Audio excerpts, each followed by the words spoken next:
strictement positive pardon, dès qu'elle est supérieure ou égale à 3. Cette ligne, il a fallu 300 ans pour démontrer que cette conjecture est vraie. Et ça a été démontré récemment en 1994 par André Weiger. Donc, c'est des problèmes aussi simples comme ça qui arrivent, mais on ne sait même pas là où on va commencer. Ça, c'est ce qui est difficile. Ce qui est le plus difficile en mathématiques, c'est l'arithmétique. Il n'y a pas autre chose qui puisse être difficile. Parce qu'on vous pose le problème simplement, mais vous ne savez même pas là où vous allez commencer. On appelle aussi théorie des nombres. Maintenant, quand on revient dans le programme des mathématiques en terminale C, il y a le côté simple, il y a le côté complexe, et il y a le côté difficile, mais il n'y a pas le côté lourd. Donc ça fait que ce mélange, quand même, il y a l'arithmétique là qui peut donner la misère à la tête parce que tous les mathématiciens de tous les temps ont redouté l'arithmétique. À un moment donné, ils ont dû abandonner pour se consacrer à d'autres choses. Donc, il y a ça au niveau terminal. Maintenant, au niveau terminal, l'arithmétique est toujours à l'étape mineure. Mais quand même, quelqu'un qui entre en terminale avec la capacité cognitive de nos enfants, avec l'arithmétique, c'est déjà difficile. Maintenant, avec la géométrie, on étudie beaucoup d'applications dans le plan dans l'espace. Ça fait un certain nombre de mélanges, puis ça devient assez très dense. Donc, ce que moi j'ai proposé, c'est pourquoi j'ai insisté à ce qu'il y ait des objectifs d'apprentissage. Par exemple, dans l'arithmétique, si l'apprenant sait qu'il doit savoir telle chose, c'est fini.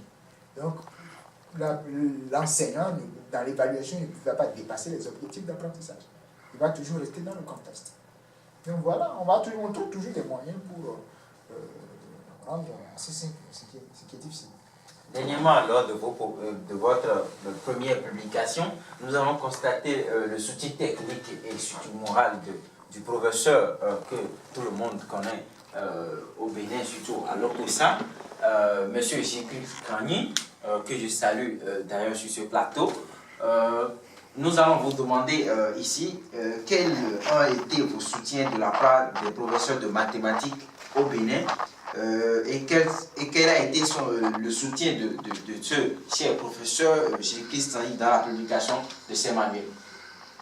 Oui, M. Kanye est un professeur très compétent.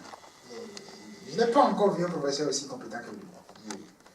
Je le salue et je le remercie dans ce plateau. C'est vraiment une grande compétence.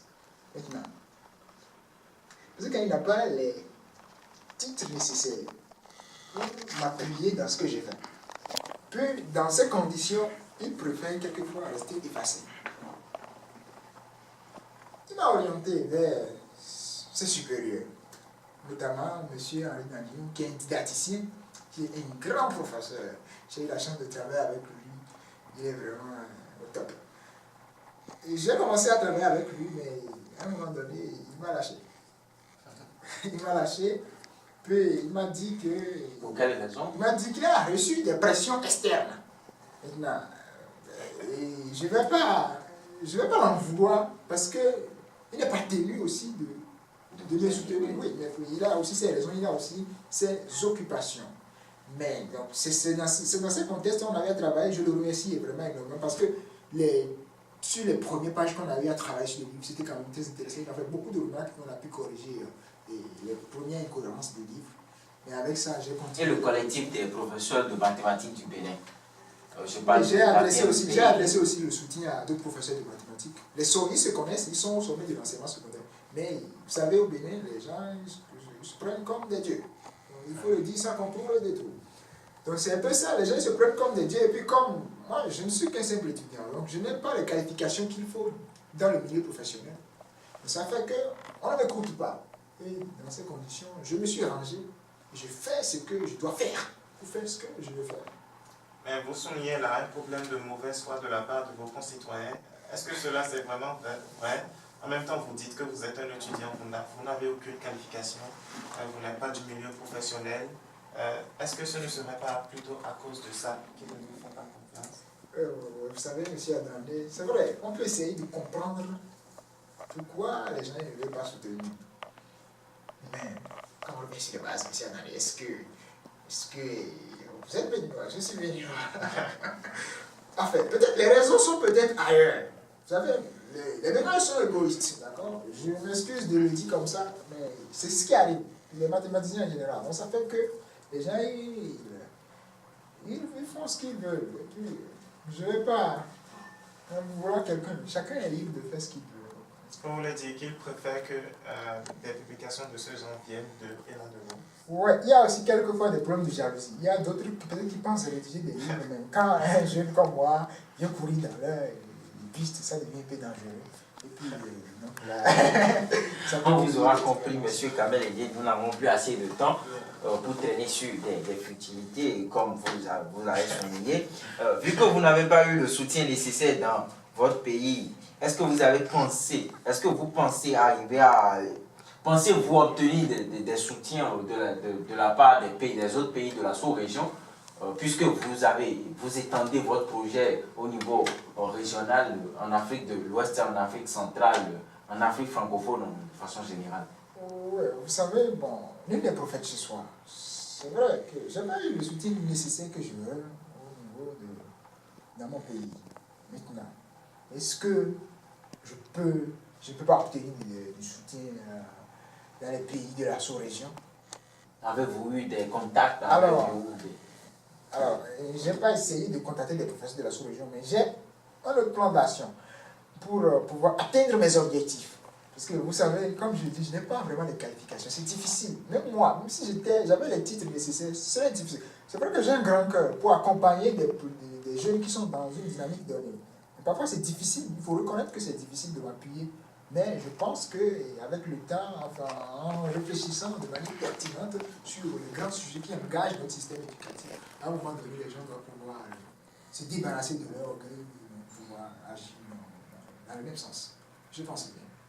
Par exemple, moi j'ai étudié les sciences comptables et puis je sais qu'en Afrique de l'Ouest, l'approche par compétence, l'idée de l'approche par compétence n'est pas partagée par tous les pays, par exemple le Togo, le Burkina, etc. Vu que vous étendez votre publication à toutes ces régions, ne pensez-vous pas que ça puisse créer des problèmes de divergence entre les pays? Oui, c'est vrai, monsieur Adamé. Ce point est très important. Et tous les pays n'ont pas encore adopté suffisamment l'approche par compétence. Comme vous en avez donné des exemples. Maintenant, ce que je dis, c'est que le contenu mathématique reste le même. Quand vous prenez la deuxième édition des mathématiques de manuel collection sur nom, vous allez voir que les exercices par séquence d'apprentissage ont été approchés par l'approche par compétence, mais les épreuves nationales, les épreuves de bac du Bénin et des pays de la sous-région ont été laissées telles qu'elles ont été rédigées, composées. Donc déjà là, je pense que l'approche par compétence, ce n'est pas quelque chose qui va détruire le niveau de l'apprenant. Non, ça lui permet mieux, au contraire, de bien comprendre la notion. Par exemple, s'il y a des choses que le professeur n'a pas insisté sur ça en classe, dans un contexte, on peut faire un débat sur cela avant de lui poser des questions. Donc, il comprend mieux et il l'applique. Maintenant, le fait que les épreuves ont été laissées telles qu'elles ont été composées, ça le met sur le schéma donc, en général, vos publications ne préparent pas les élèves au bac? Non, ça les prépare suffisamment. C'est bien le contraire, M. Adamé. Ça les prépare suffisamment. Et je pense que les autres pays finiront par adopter l'approche par compétence. Parce que l'idée qu'il y a derrière ce programme est très intéressante. Je le pense bien, M. Adamé. Mais vos publications contextualisent souvent les exercices de mathématiques, alors qu'à l'examen, ces étudiants du Togo, du Burkina, ils vont composer avec des épreuves un peu différentes. Oui, ils seront même plus aisés. C'est même plus facile. Le programme intermédiaire est plus facile. Oui, c'est plus facile. Non, vous savez pourquoi c'est plus facile? Quand on veut approcher une théorie de la... Quand par exemple on va parler d'un cube, on parle d'un bâtiment, déjà on transpose un truc matériel en un truc de la vie réelle. Maintenant, approcher ça, ça devient difficile pour l'esprit. Vous voyez ça? Mais par contre, dans le programme intermédiaire, c'est là, c'est un matériel qui est là, on pose juste les questions que vous répondez. Les questions sont plus faciles même à répondre là par rapport au programme. À l'approche par compétence. Et ce que je dis, c'est que je n'ai pas modifié les formats pour les épreuves nationales, je les ai laissés intacts. Maintenant, les exercices essayent de faire comprendre plus les notions aux apprenants et ça ne les prépare suffisamment. Donc c'est tout le contraire que j'ai analysé. En même temps, vous n'avez pas le pouvoir de modifier le format des épreuves. Parce que vous n'êtes pas assez qualifié pour le faire. Non, c'est pas ça. Je peux modifier ça. Maintenant, si demander une modification plutôt. Non, je ne vais pas demander, je peux modifier ça dans mon livre. Mais qu'est-ce que je vais faire? Je vais dire, voilà, bac, si c'est un bac du Togo, je vais dire bac C Togo 2000, voilà, 2014, bac C, version modifiée, version contextualisée, version modifiée. Donc, on peut modifier. J'ai le droit je peux modifier, mais il faut que je spécifie que c'est modifié. J'espère que les auditeurs vous ont compris. Pour enchérir, on peut modifier. Nous allons passer à une autre étape.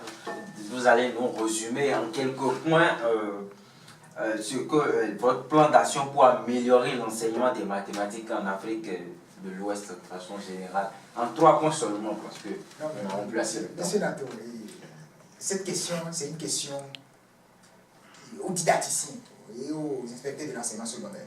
Moi, je ne suis pas mieux placé pour répondre.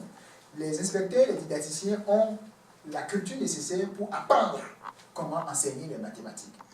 Maintenant, si je dois dire quelque chose qui me concerne, vous savez, il faut qu'on commence d'abord par améliorer les conditions de vie de nos enseignants.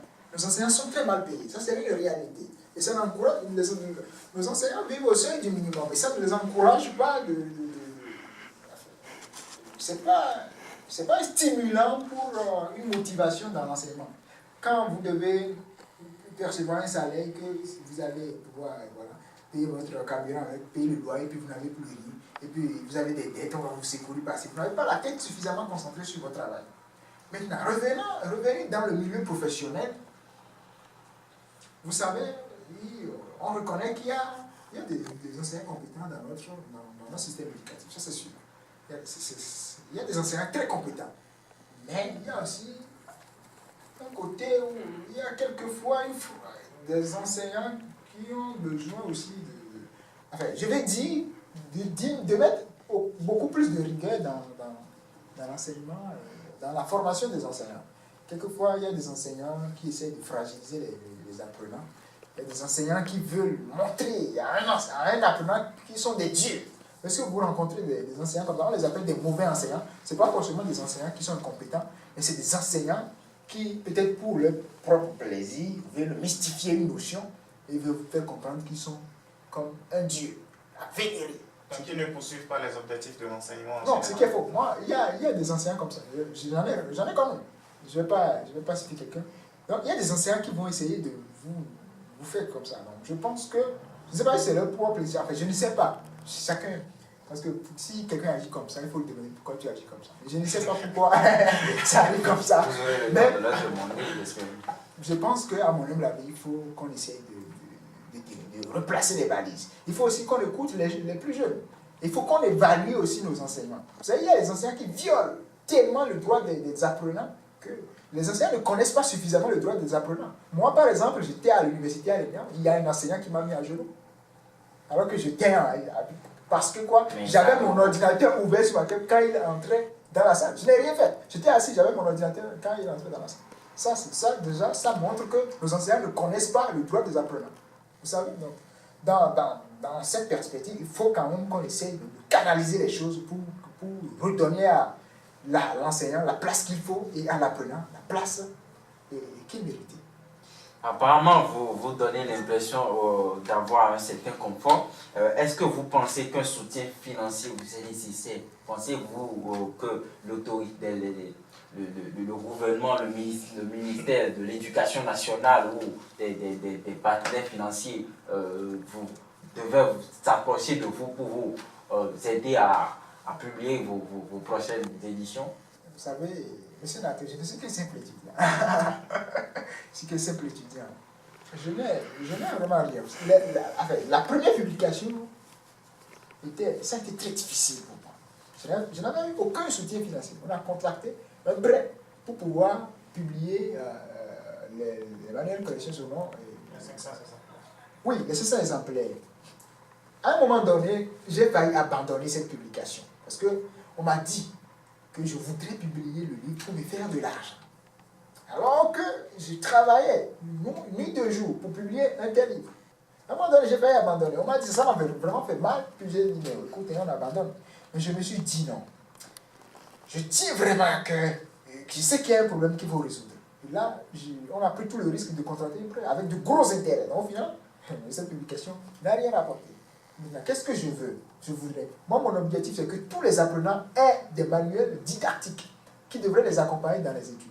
Maintenant, j'aurais bien aimé distribuer les livres même gratuitement.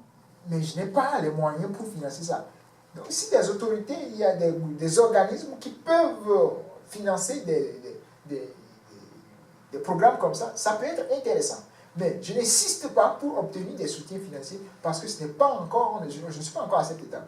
Le livre n'est pas encore suffisamment connu. Il faut que les manuels collections soient suffisamment connus, soient suffisamment réputés. Mais est-ce que vous avez essayé de faire la publicité pour les prochaines publications? Il n'y a pas, je ne sais pas, mais on a essayé de rédiger des plans d'affaires, un plan d'affaires pour appuyer les manuels collections saumon. Mais ce que les banques nous ont dit, c'est impossible. C'est presque impossible d'obtenir un soutien financier de la part des organismes financiers de nos pays. Donc du coup, on doit passer par les micro-crédits. Les banques doivent faire les prêts avec subventions, comment dire, appuyer les organismes de microcrédit qui devraient nous faire des prêts.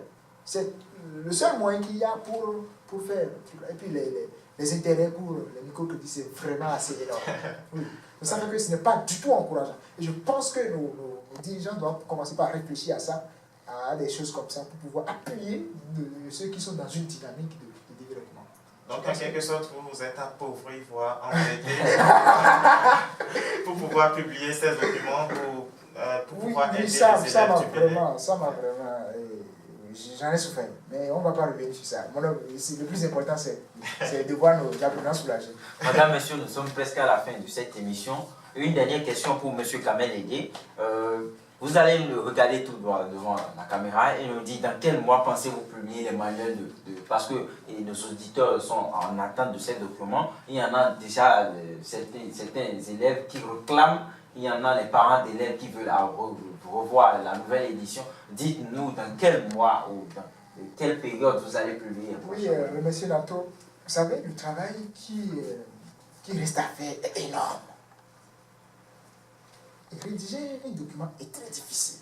Bon, quand vous rédigez par exemple un exercice, vous voulez composer une épreuve que les apprenants composent. Vous devez rédiger entièrement l'épreuve. Vous devez corriger, vous devez composer, corriger et voir est-ce qu'il y a des ambiguïtés dedans. Vous devez corriger tout ça. Maintenant, éviter qu'il y ait des erreurs. Maintenant, les erreurs peuvent se situer lors de la rédaction ou bien pendant les saisies. Donc, ça, c'est déjà des trucs à l'étape mineure. Revenir maintenant approcher des théories mathématiques de la réalité, ça devient assez difficile. Vous voyez, c'est très difficile de... Il faut avoir vraiment un esprit créatif de haut niveau pour pouvoir parcourir tout ce programme. Parler des coniques avec la réalité, de la géométrie avec l'arithmétique avec la réalité, les nombres complexes, les fonctions, tout ça. Ça devient très difficile. Le travail est toujours en cours, mais je pense que dans le mois de juillet, août, on va pouvoir finir avec ces publications. J'espère que vous allez tenir votre promesse. Je vais faire les projets avec vous. Je vous laisse conclure, monsieur Anandé. Mesdames, messieurs, c'était Kamel Edei qui vient de nous présenter ses projets de publication pour les prochains mois. Il prévoit publier des livres pour les élèves de la terminale C, D et E. Il croit en l'émergence du système éducatif par l'innovation et surtout par l'amélioration de l'enseignement des mathématiques au Bénin et dans la sous-région. Mais cependant, il a besoin de soutien, il a besoin d'aide et il a besoin d'accompagnement. Donc, alors, que vous soyez un enseignant, un professeur, un qualifié des mathématiques, vous avez une qualification dans le domaine où vous êtes un organisme, n'hésitez pas à le contacter, il a sûrement besoin de vous. Merci beaucoup.